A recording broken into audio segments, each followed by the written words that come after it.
sapi itu kalau di istilah fikih itu batas minimal orang wajib zakat sapi itu 30. Kalau punya 30 itu udah wajib zakat. Berapa zakatnya? Zakatnya 1 ekor seekor sapi usia 1 tahun. Itu kalau punya 30. Kalau punya 40 berarti seekor sapi usia 2 tahun atau istilah fikihnya musimnatun, sapi betina usia 2 tahun. Nah, sekarang kalau itu lebih mudah. Kalau orang punya 120 sapi, ya, berapa zakatnya? Zakatnya opsinya 2. Ya, bisa diambil yang kelipatan 30, bisa diambil kelipatan 40.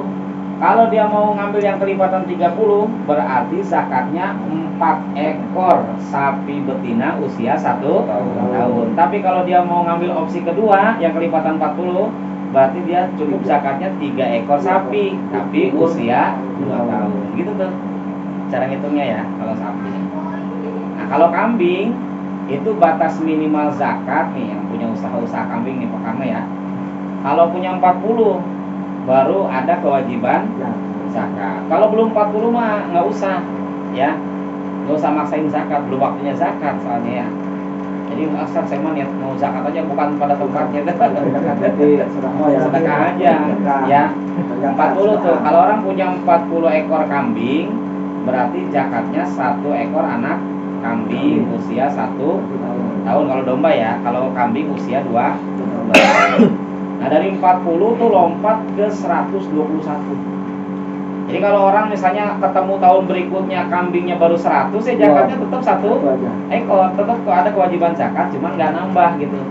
Begitu punya 121, maka zakatnya 2 ekor kambing. Nah, dari 121 lompat ke 201. Kalau orang punya 201 ekor, berarti zakatnya 3 ekor kambing. Nah, dari 201 lompat ke 400. Kalau orang punya 400 kambing berarti zakatnya 4 ekor. Nah, dari situ setiap nambah kelipatan 100 itu 1 ekor kambing. Ya, terus jadi kalau orang punya kambing 800 berarti zakatnya berapa? 8 ekor gitu. 8 ekor kambing. Nah, itu zakat peternakan ya. Kemudian ada lagi zakat al-asman. Asman itu barang berharga. Orang sering nyebut zakat perhiasan. Sebetulnya saya lebih condong zakat barang berharga. Karena sesuatu emas, perak tuh yang masuk kategori barang berharga di sini dibatasi hanya 2 perhiasan itu emas, perak. Kenapa bukan istilah perhiasan yang digunakan dalam bahasa fikih? Karena perhiasan itu kalau statusnya barang yang digunakan oleh perempuan nih kalung, gelang, cincin, anting, setelah dihitung total tuh 85 gram. Ya harusnya wajib zakat kalau itu dalam bentuk LM, logam mulia.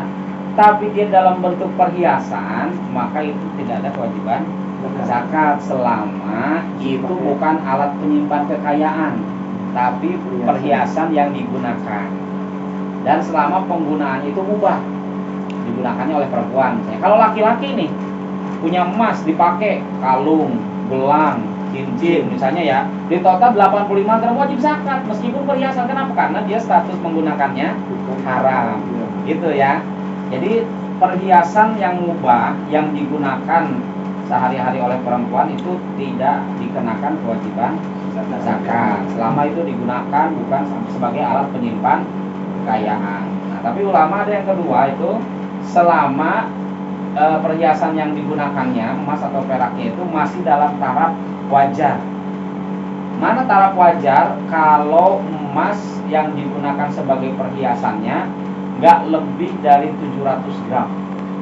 Kalau orang pakai perhiasan 700 gram setengah kilo lebih. Itu ada hadis Nabi ya. Jadi ada seorang perempuan tuh pakai kalung, pakai gelang, akhirnya ditegur sama Rasulullah dan Rasulullah minta dia untuk bayar zakatnya. Nah, itu yang dijadikan alasan oleh para ulama karena dia menggunakannya di atas setengah kilo, 700 tuh, 720 kalau tidak salah, 720 gram. Nah, itu dianggap melampaui ya. Tapi kalau logam mulia karena dia statusnya bukan perhiasan yang digunakan, ya dia batas minimal wajib zakatnya menurut Syekh Wahbah Zuhaili ya, penyusun kitab Fiqhul Islam wa Adillah itu 85 gram. Tapi kalau Imam Syafi'i itu 77,5 gram kalau Imam Syafi'i ya. Kalau kita mau ngambil kehati-hatian yang paling minim yang kita ambil Imam Syafi'i ya. Jadi kalau kita punya LM nih 77,5 gram ya sudah nisab ya itu sudah 1 tahun. Nah kita harus keluarin zakatnya. Berapa zakatnya? 2,5% ya. Nah ada yang tanya, Ustaz, saya punya emas 77,5 gram pas sesuai dengan Imam Syafi'i, tapi emas yang saya punya 22 karat bukan emas 24 karat. Nah itu belum masuk batas minimal, jadi harus dihitung dulu. Gimana cara ngitungnya? Nah ini sedikit kasus lagi nih gitu ya. Jadi pemahaman dari kitab itu harus ada penerapannya dalam kehidupan sehari-hari. Nah itu makanya lewat ngaji tuh ya, kalau orang belajar atau tidak nggak ketemu itu ilmu yang begitunya. Nah dari mana cara menghitungnya? Cara menghitungnya 77,5 gram dibagi 22 karat tuh ya kan, yang emas yang dia punya tuh kali 24 karat, maka akan ketemu hasilnya 84, sekian gram. Maka orang yang punya emas yang 22 karat baru ada kewajiban zakat setelah punya emasnya 84, sekian gram. Beda sama, karena kewajiban zakat emas itu emasnya emas yang 24 karat. Terus kalau punyanya 18 karat ngitungnya begitu ya, emas yang dia punya bagi 18 kali 24. Nah, sampai nggak tuh batas apa? Batas minimalnya. Kalau belum sampai berarti belum wajib zakat. Kalau sudah sampai berarti wajib zakat. Nah, kemudian zakatnya tidak mesti harus dikeluarkan dalam bentuk emas, bisa dikonversi dalam bentuk uang, ya, gitu. Lain halnya seperti tadi zakat peternakan, itu harus dalam bentuk hewan ternak. Jadi nggak bisa tuh misalnya punya 5 ekor sapi, punya 5 ekor unta, zakatnya kan 1 kambing. Saya mau ganti pakai pelit aja gitu ya, 3,5 juta nggak bisa. Harus pakai kambing, itu menurut satu riwayat ya. Jadi jumhur ulama mengatakan zakat itu ada yang bisa dikonversi ke uang, ada yang tidak bisa. Termasuk nanti zakat pertanian tuh yang ketiga. Zakat pertanian ada 2. Ada pertaniannya yang biji-bijian, makanan pokok tuh, beras, gandum ya. Ada ya jagung, ada yang tapi yang masuk sih cuma beras sampai itu aja sama gandum. Ada yang buah-buahan dibatasi anggur sama kurma. Nah, untuk zakat pertanian semacam ini itu batas minimal wajib zakatnya kalau dia sudah dalam bentuk beras itu 7 kintal. Jadi kalau orang panen nih ya kalau punya lahan, tapi dengan syarat itu punya milik sendiri ya, lahannya milik sendiri gitu, bukan sewa gitu. Kalau sewa nanti ada hitungannya lagi, lain lagi. Nah setelah panen tuh sudah digiling ternyata berasnya sampai 7 kintal, berarti ada kewajiban zakat yang harus dia keluarkan. Berapa kewajiban zakatnya? Yaitu 10% kalau irigasinya dia nggak bayar, misalnya sawah tak ada hujan gitu ya. Atau kalau irigasinya berbayar maka zakatnya 5%. Jadi kalau dia punya hasil panen berasnya 7 kintal maka zakatnya 70 kilo beras. Tapi kalau misalnya irigasinya berbayar maka zakatnya 35 kilo. Tapi itu kalau beras. Bagaimana kalau masih dalam bentuk gabah? Kalau dalam bentuk gabah itu batas minimal zakatnya 1,2 ton. Gitu ya kalau dikonversi. Ini istilah fikih itu kan bahasanya wusuk, 5 wusuk. 1 wusuk itu 60 sok. 1 sok itu 1 mud. 1 mud itu 1 genggaman tangan. Perkiraannya antara 6 sampai 7 on gitu. Lah kalau ngitung gitu puyeng gitu. Enggak semua orang hitungannya tingkat akurasinya sama gitu. Nah, itu juga harus dalam bentuk makanan hasil pertaniannya yang dia keluarkan zakatnya. Enggak boleh dikonversi ke uang. Lain halnya yang terakhir nih, zakat perdagangan. Kalau zakat perdagangan, zakat perniagaan itu boleh dikonversi ke uang. Bahkan kalau lebih maslahat ke uang, lebih baik lewat uang, ya. Karena ada perdagangan-perdagangan, bisnis-bisnis tertentu yang zakatnya lebih baik menggunakan uang ketimbang menggunakan barang dagangannya. Contoh, ada orang punya usaha peti mati. Nah kalau dia zakatnya pakai peti mati, datang ke rumah orang fakir gitu ya, saya bawa peti mati, nggak ada ngomel dia, nyinggung saya deh. Suruh mati duluan. Ya jadi kalau orang punya usaha peti mati, ya zakatnya bukan dalam bentuk peti matinya yang dia zakatin, tapi dia konversi ke uang dulu gitu. Ya kita bicaranya kan orang yang sudah usaha peti matinya sampai lintas negara gitu ya, udah eksportir lah, penghasilannya udah miliaran gitu ya. Gitu. Jadi bedanya di situ. Nah, untuk zakat fitrah itu ulama ada dua yang dibolehkan. Boleh menggunakan beras, boleh menggunakan nominal uang. Gitu.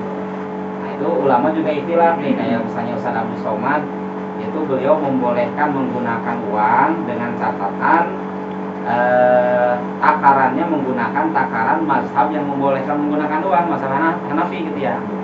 Jadi ukuran Imam Hanafi kan 3,8 kilo. Jadi kalau orang mau zakat pakai uang, ya harus seukuran 3,8 kilo itu kalau satu sama. Tapi kalau Buya Yahya itu enggak. Jadi tetap ukurannya boleh menggunakan mazhab Imam Syafi'i, yaitu batasannya antara 2,5 sampai 3 kilo ya gitu. Nah, terus bagaimana yang kita ikutin? Yang kita ikutin lebih baik yang versi ini aja Buya Yahya, yang lebih fleksibel. Toh ada ulama seperti ashabnya Imam Syafi'i itu Imam Ruyani itu membolehkan zakat fitrah menggunakan uang ya, menggunakan takaran Imam Syafi'i. Tapi kalau kata Habib Umar bin Muhammad bin Salim bin Hafil, itu beliau lihat dari sudut pandang dulu.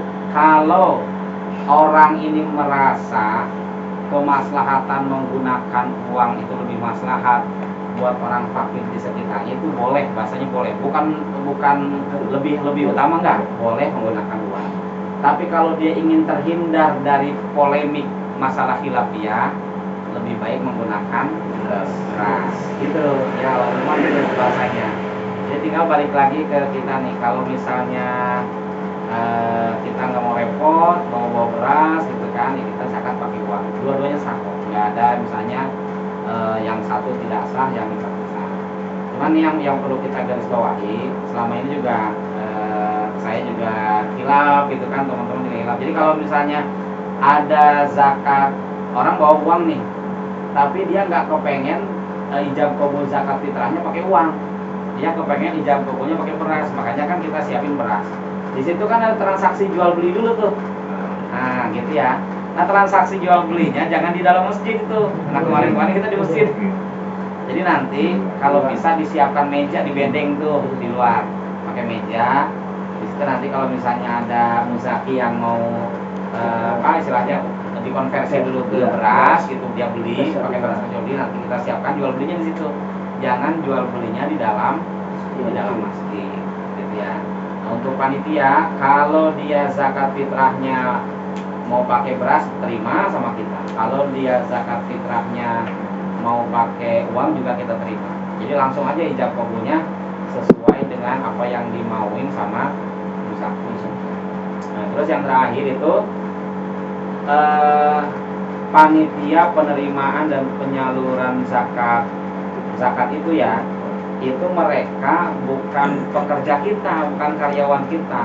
Artinya kita jangan mengambil waktu utama tapi merepotkan panitia gitu.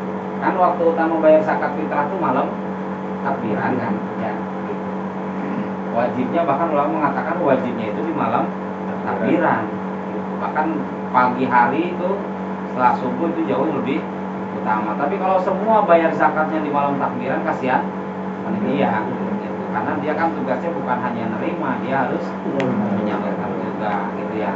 Maka ulama kan dalam kajian-kajian fikih itu dari awal Ramadan itu sudah mulai boleh mengeluarkan zakat fitrah gitu ya, mengeluarkan zakat fitrah. Nah, cuman kadang-kadang nih di masyarakat yang kadang kita masih, saya juga belum berani menyampaikan ya, karena dilihat dari sisi mudorotnya. Kan ada kaidah usul fikih itu darul mafasid muqaddamun ala jalbil masalih. Jadi kalau menolak kemudorotan itu harus lebih dikedepankan dibanding mengambil kemaslahatan. Contoh nih ya, istilah amil. Amil itu kan yang udah nih, termasuk pemahaman saya juga sebelumnya begitu. Ya kita nih yang ngelola zakat, kita yang angkat diri sendiri jadi amil gitu ya. Karena kita menerima zakat warga Bila Gading, nih misalnya, atau Masjid Al-Fatihul Barokah, atau Masjid Al-Aqsa, atau Musola Alhamdulillah tuh PT. Nah kita memposisikan diri sebagai amil. Salah itu sebenarnya. Jadi itu bukan amil, itu relawan. Jatuhnya amil itu adalah orang yang ditunjuk sama pemerintah. Artinya ada SK secara resmi bahwa dia ditunjuk sebagai pengelola zakat. Itu amil yang boleh menerima 1/8 dari harta yang dizakati oleh muzaki. Berarti mereka mendapatkan jatah zakat itu bukan sebagai amilin, tapi mereka mendapatkan zakat itu sebagai fisabilillah, bisa sebagai ibnu sabil, atau bahkan bisa sebagai fuqara wal masakin, bisa.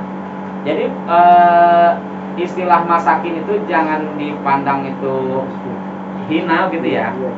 Contoh misalnya desa-desa di kampung gitu kan, yang nggak punya penghasilan tetap nih, bukan kayak orang yang setiap bulan ada gaji. Jadi dia memang hidupnya disedekahkan buat masyarakat gitu, buat ngurus umat gitu ya. Jadi dia sampai misalnya ya kerja aja serabutan sedapatnya gitu ya. Itu sebetulnya masuk wilayah kategori masakin. Jadi kalau Buya Yahya itu istilah fisabilillah itu ya memang orang yang berjuang di jalan Allah, jihad gitu, perang. Bukan makna fisabilillah itu yang jihad dengan ilmu yang dimaksud para ulama gitu.